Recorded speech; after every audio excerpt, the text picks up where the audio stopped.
Namaskar students, welcome again with this chapter number 1, resource and development. Find from your geography section.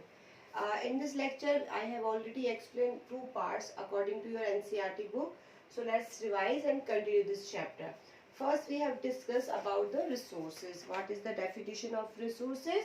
Everything is available in our environment which can be used to satisfy our need. जो भी चीजें हमारे environment में होती हैं and which they satisfy our need is known as resources. And what is the conditions provided it the technologically accessible. हमने पहले भी कहा था टेक्नोलॉजिकली एक्सेसिबल यानी कि हमारे पास टेक्निक होनी चाहिए उनको एक्सेस करने की. इकोनॉमिकली फिजिबल अफोर्डेबल होना चाहिए यानी कि उतना हमारे पास मनी होना चाहिए उन्हें एक्सट्रैक्ट करने के लिए. And the culturally acceptable can be term as a resources. तो this is the definition of resources. After that we have discussed about the classification of resources.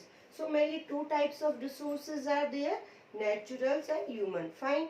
So natural, human, there is a table also given in your book, but different bases we have classified the resources.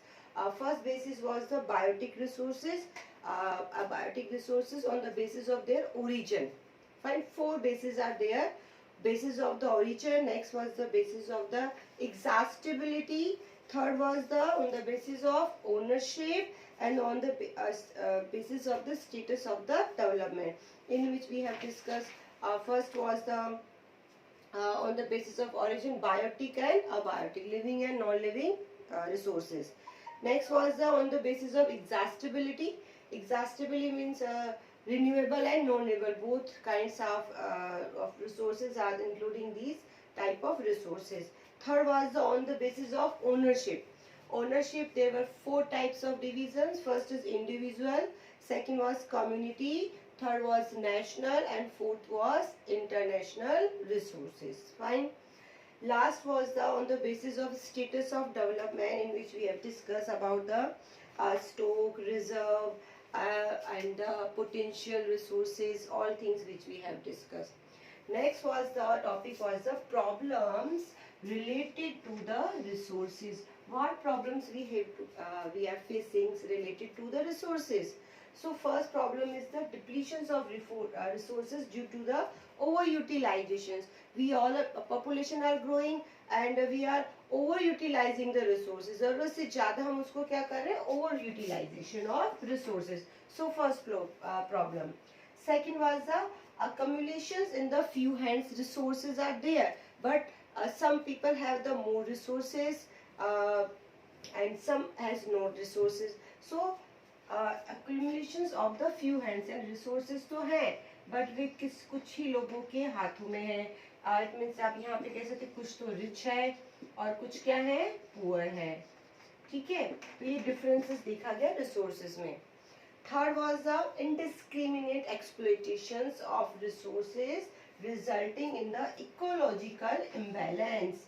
Third was the ecological imbalance, जो हम इस तरह से उसका indiscriminately use कर रहे हैं, over use कर रहे हैं, एक्सप्लॉइट कर रहे हैं रिसोर्सेज को.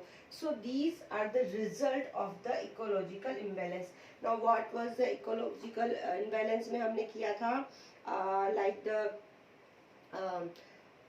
ओजोन लेयर का हम एग्जांपल ले सकते हैं, पोल्यूशन ले सकते हैं. बहुत सारे जो रिजल्ट हम देख रहे हैं अभी इन्वायरमेंट में काफी चेंजेस हो रहे हैं. तो these are the result of the discriminate exploitations of resources. जब रिसोर्सेज का हम ओवर यूटिलाइजेशन करते हैं तो उसी का रिजल्ट है ये सारी चीजें कि इकोलॉजिकल इम्बैलेंस हो गया है. ठीक है.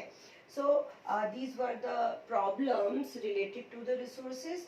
Next topic which we have discuss was the sustainable development. What was the sustainable development? There is a definition given in your book also. Sustainable economic development. यहाँ पे economic development की बात कर रहे हैं. Means development should take place without damaging the environment. यानी कि हम resources का तो use करें but environment को हम damage ना करें. Without using the damaging environment, and development in the present should not be compromised with the needs of the future generation. कि हमने आज जो यूज किया उसके लिए हमारे फ्यूचर जनरेशंस को क्या ना करना पड़े, compromise. It mean to say to use the resources in a such way that future generation can enjoy the all resources also. क्योंकि जितना राइट हमारा है रिसोर्सेज पे उतना ही फ्यूचर जनरेशन का भी राइट है, क्योंकि रिसोर्सेज सब क्या है, नेचुरल है. In this sense, what was the sustainable development when this concept was come? So first meeting which was held in the world, it was the Rio de Janeiro Earth Summit 1992. Fine. What was this meeting? Why we are studying about this meeting? It was the first ever international Earth Summit. ये पूरे world में होने वाली ऐसी पहली meeting थी जिसमें international level पे इन सारी चीजों को क्या किया गया, डिस्कस. जो ग्लोबल वार्मिंग की, जो मैंने कहा इकोलॉजिकल इम्बैलेंस, ग्लोबल वार्मिंग हो रही थी, जो भी इफेक्ट्स देखे जा रहे थे, उन्हें रोका नहीं गया, तो धीरे धीरे हमारा जो लेवल है जो इस ग्लोबल वार्मिंग का इतना ज़्यादा बढ़ जाएगा कि हम डिस्ट्रॉय हो जाएंगे. So first ever meeting the earth summit. अब सबसे पहले इसके बारे में मैं कुछ आपको चीज़ें बताऊंगी. United nation conference on the environment and development, UNCDP. ठीक है, UNCDP है ना, इसको याद करेंगे. ED फुल फॉर्म क्या है, United nation conference and environment development. ठीक है, ये एक मीटिंग हुई थी, यूनाइटेड नेशंस ने इसे ऑर्गेनाइज किया था. Held at Rio Janeiro in Brazil. ये जो रियो डी जेनेरियो है वो कहाँ पर है, ब्राजील. ब्राजील से ब्राजील का नाम सभी ने सुना है. सो यहाँ पर ये हेल्ड हुई थी, सबसे पहली मीटिंग थी. When it was held 1992. Who held, UNCED. इन्होंने क्या किया, इसे हेल्ड किया. So what was the aim, why they held this meeting. So जिसका जो मेन एम था, इसको याद रखना है. छोटे छोटे क्वेश्चंस पूछे जाते हैं इसमें से. एम, क्या एम था, क्या उद्देश्य था, at the addressing the problems of the environment degradation. जो एनवायरनमेंट जो डिग्रेड हो रहा है ना, उसको क्या करना, पॉइंट आउट करना, एड्रेस करना, पहचानना कि किस वजह से ये चीजें हो रही है. And finding the way of protecting environment. और उस प्रॉब्लम से किस तरह से हम अपने आप को क्या कर सकते हैं, प्रोटेक्ट, उसका रास्ता निकालना. Because the all world's facing these same kind of problems. And the declarations of the global climatic change and the biodiversity was signed. अब यहाँ पे ग्लोबल जो जितने भी चेंजेस हो रहे थे, बायोडाइवर्सिटी, उसको क्या किया गया, साइन किया गया. The global forest principle was adopt. एक ग्लोबल फॉरेस्ट प्रिंसिपल यानी कि हर कंट्री में उसकी पॉपुलेशन के अकॉर्डिंग कितना फॉरेस्ट का पोर्शन होना चाहिए, सब चीज़ें डिसाइड की गई, उसे साइन किया गया. More than 100 countries was there, यानी 100 से ज़्यादा कंट्रीज इस मीटिंग में थी, ये भी याद रखेंगे. इसी के साथ आया था एजेंडा 21. ये साइन किया था इन्होंने, agenda 21. So sometime question asks what was the agenda 21. All countries signed. What was the aim? Aim was the addressing the problems of the environment degradations and the finding the way of protecting the environment. Fine. So agenda 21 aim to achieving global sustainable development. पहला M क्या था agenda 21 का, कि जो sustainable development, यानी development भी करना है but in a sustainable manner. So achieving the aim of the sustainable development पहला. Second, for the combating environment damage, poverty, disease through the global cooperation. जो भी चीज़ें हो रही है ग्लोबल, जो डैमेज हो रहा है, पोवर्टी बहुत ज़्यादा हो रही है, ग्लोबल कॉपरेशन करके, यानी हम सभी कंट्रीज एक दूसरे को सपोर्ट करके इन सभी चीज़ों को क्या करें, रोकने की कोशिश करें. Next was every country is suppose to the formulate is own agenda 21. एक और चीज़ है इसमें, हर कंट्री का क्या होगा, एक अपना एजेंडा होगा, क्योंकि सभी कंट्रीज की problem, geographical conditions, culture and all things were different, सब कुछ डिफरेंट होता है. तो यहाँ पर एजेंडा 21 में हर कंट्री अपना खुद का एजेंडा 21 फॉर्म करेगी.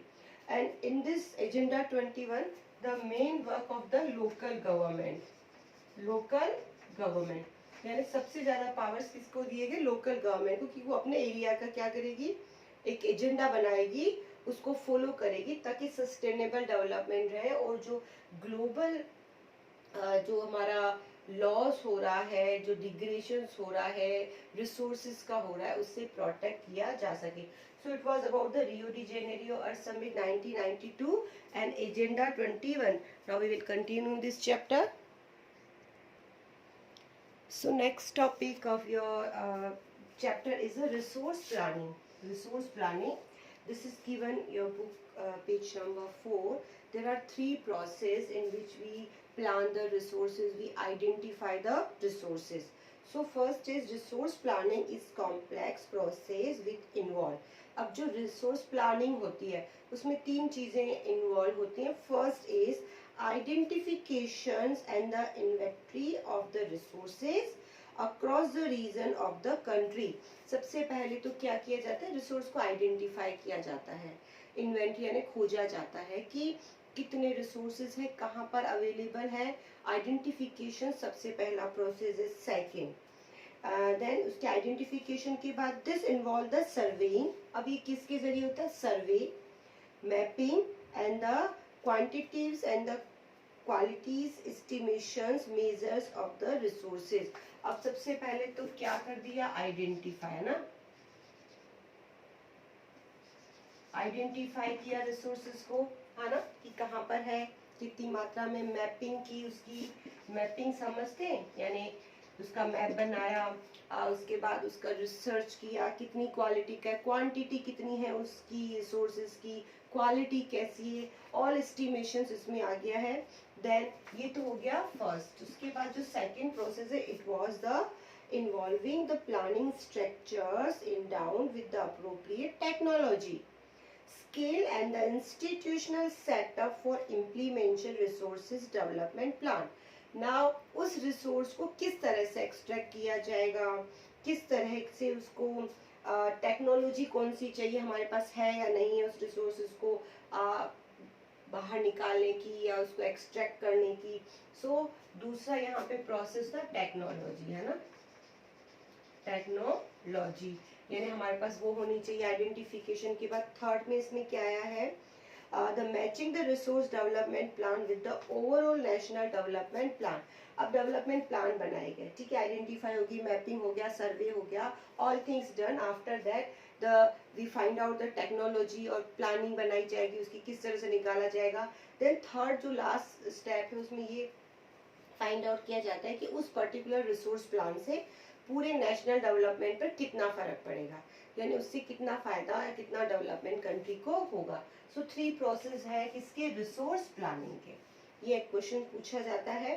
Next question is the conservation of resources. आप ही की बुक का चैप्टर है ये, कंजर्वेशन यानी कि किस तरह से सेव किया जाए रिसोर्सेज को. So there are many topics.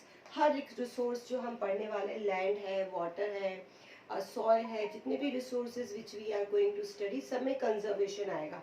Conservation topic मिलते जुलते हैं सभी के, ठीक है, तो उनको आप अच्छे से लर्न करेंगे. कुछ कॉमन आएंगे, कॉमन आपको सब में लिखने हैं.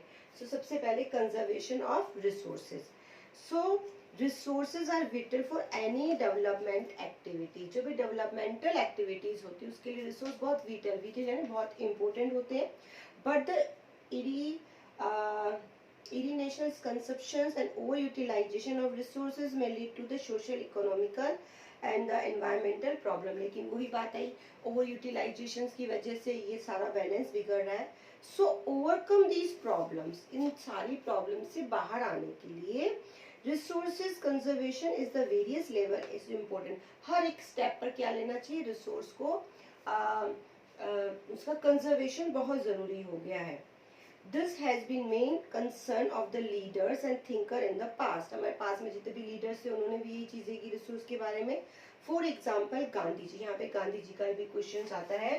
जो गांधी जी के क्या व्यू थे, है ना, Gandhi ji view on resource, की रिसोर्स पर उनकी क्या सोच थी, व्यूज. इन दीज वर्ड्स, कुछ वर्ड्स कहे थे उन्होंने. These are enough for everybody's needs and not for anybody's greed. Resources जितने भी हैं वो sufficient है, जितनी जरूरत है उतने resources हैं. बट हमारी ग्रीड होती है लालच, उसके लिए कोई भी रिसोर्सेज sufficient नहीं है. तो ये बहुत अच्छी लाइन कही गांधी जी ने. He placed the greedy and selfish individual and exploitative nature of the modern technology as the root causes of the resource depletions at the global level. उन्होंने ये पूरा ब्लेम जो थी, जो ग्रीडी लोग हैं, लालची, सेल्फिश इंडिविजुअल, जो एक्सप्लोटेटिव्स हैं, जो एक्सप्लोटेशन करते हैं किसका, रिसोर्सेज का, किसके जरिए, बहुत जो हाई टेक्नोलॉजी है उसकी वजह से। वो मेन रीजन है किसका, जो ग्लोबल लेवल डाउन जा रहा है उसका मेन रीजन उन्होंने इसको बताया। He was against mass productions and wanted to replace it with the productions by the masses. अब उन्होंने जितना प्रोडक्शंस किया, जितनी हमें ज़रूरत है उतना प्रोडक्शन भी होना चाहिए, ज़रूरी है, पॉपुलेशन है तो नीड्स भी होंगी, पर ओवर यूटिलाइजेशन रिसोर्सेज का कहीं ना कहीं हमारे लिए प्रॉब्लम्स खड़ी कर सकता है।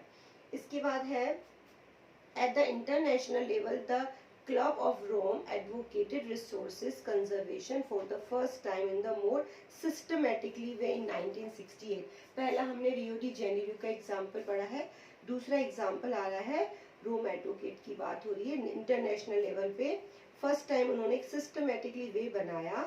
Subsequently in 1974 Gandhian philosophy was once again present by the sculptures in the book The Small is Beautiful. एक फिलोसोफर है यहाँ पर, उन्होंने एक बुक लिखी है small is beautiful. The seminars contributions with the respect of nature conservations at the global level was made by the Brundtland's commissions report. यहाँ पे ये ब्यूटीलैंड जो कमीशन रिपोर्ट है उसके बारे में भी क्वेश्चन आता है। और they publish there report in the 1987। कब की थी उन्होंने, 1987 में। This report introduced the concept of the sustainable development. उन्होंने इसमें यहाँ पे कौन सा टॉपिक दिया है, sustainable development. Then this report introduced the concept of sustainable development, advocate at the means of resource conservation, which was the subsequently published in a book entitled Our Common Future. और उन सब चीजों को किसमें लिखा है बुक में, Our Common Future, कि हम सबका भविष्य क्या है। Common Futures मतलब जो सब चाहते हैं। Another significant contribution was made at the Earth Summit at the Rio de Janeiro, Brazil in 1992. पहला ये रियो डी जेनेरियो के बारे में हम ऑलरेडी डिस्कस कर चुके हैं, वो भी किससे रिलेटेड था, सस्टेनेबल डेवलपमेंट से। और ये जो मीटिंग हुई वो भी किससे रिलेटेड थी, इसी से। यानी दोनों मीटिंग्स को आपको अच्छे से लर्न करना है। Now next topic is the land resources. ज़्यादा इसमें कुछ चीज़ें नहीं है। देखो लैंड रिसोर्स सबको पता है, लैंड भी नेचुरल रिसोर्सेज है। इंडिया का टोटल लैंड एरिया है 3.28 मिलियन स्क्वायर किलोमीटर, जिसमें से प्लेन है 43%, माउंटेन्स है 30% एंड प्लेट्यूज है 27%। इनके बारे में हम डिस्कस करेंगे। सबसे पहले जो लैंड रिसोर्सेज है is very important for the every country. अब किस तरह से लैंड रिसोर्सेज होते हैं, नेट शोन एरिया किसको कहते हैं, किस तरह से लैंड डिग्रेड हो रहा है, how can we conserve the land resources, these all things we will continue in the next lecture. Thank you and have a nice day.